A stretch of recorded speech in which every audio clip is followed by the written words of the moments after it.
There's a lot going on with this hoof, and shaped like a question mark? Well, you'll see when we get in there. Welcome back to Nate the Hoof Guy.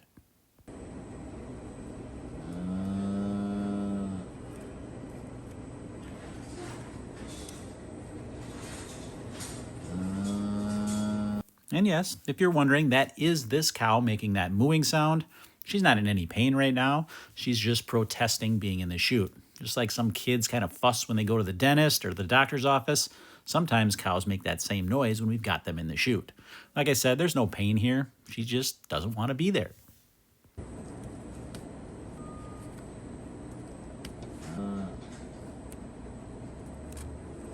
Now, oftentimes when I make a video, people will comment that they see certain shapes or images in the bottom of the hoof when I'm trimming them. In this case, I see a question mark.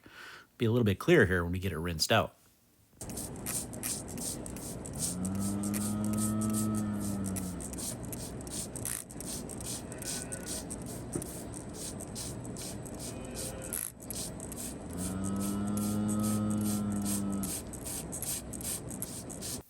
Now, even though this cow may not want to get her feet worked on today, you can see why it's necessary.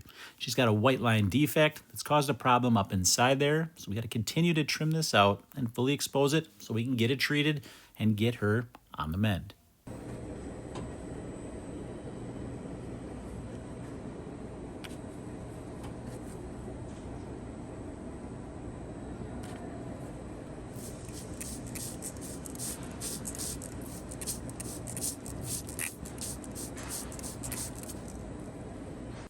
When these problems are encapsulated in a thick layer of hoof horn, as we got with this cow, they can hold a lot of debris, and that's what prevents them from healing, which is why we do this trimming process the way we do. We remove as much of this loose horn as we possibly can, and we try to thin that sole down around that area so it doesn't trap debris and makes it easier for us to trim it in the process. Over time, that sole will continue to grow back out and thicken once again, but right now, the best course of action is to thin that down and remove all of the horn we can around it so we can get our treatment in there to help this heal.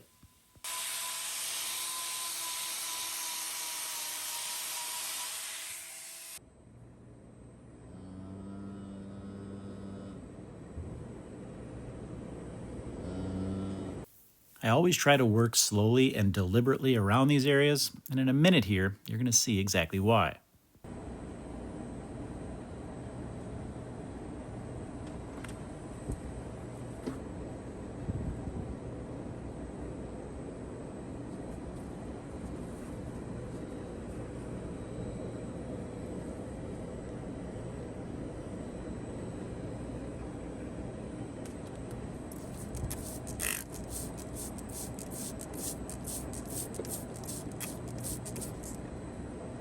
Oftentimes, these lesions can have some small protrusions on the inside of that corium, and that's what we have right here, where that corium is actually pushing outward out of that sole. So I got to be real careful when I'm trimming around that, not to graze that as I do that.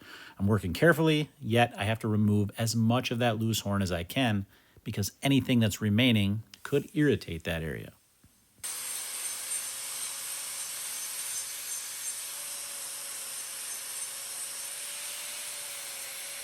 Trimming away the loose horn is going to prevent that from causing any further problems, and use of a rubber block elevating this injured claw off the ground is going to keep the ground from causing any problems with this claw.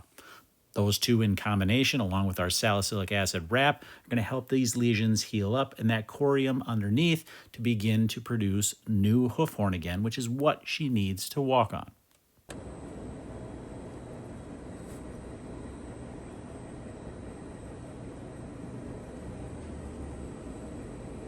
Why do I put glue on the side of the hoof? Well, thanks for asking. It's just to give more surface area for that glue to hold on to. Helps hold those blocks a little bit firmer in place.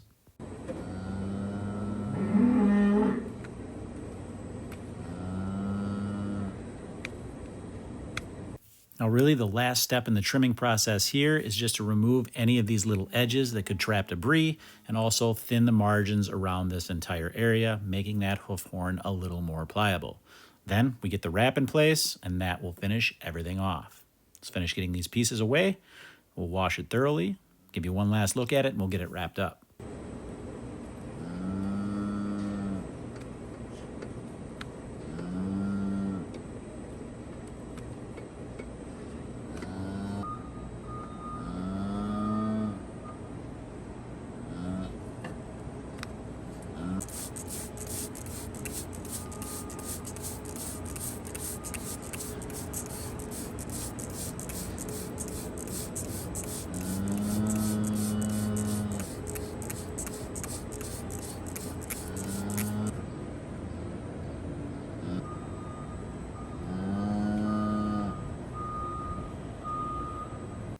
Yep, she's still fussing.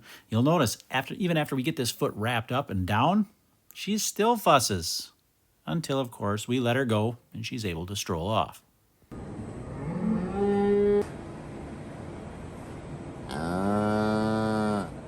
Until next time, once again, thanks for watching.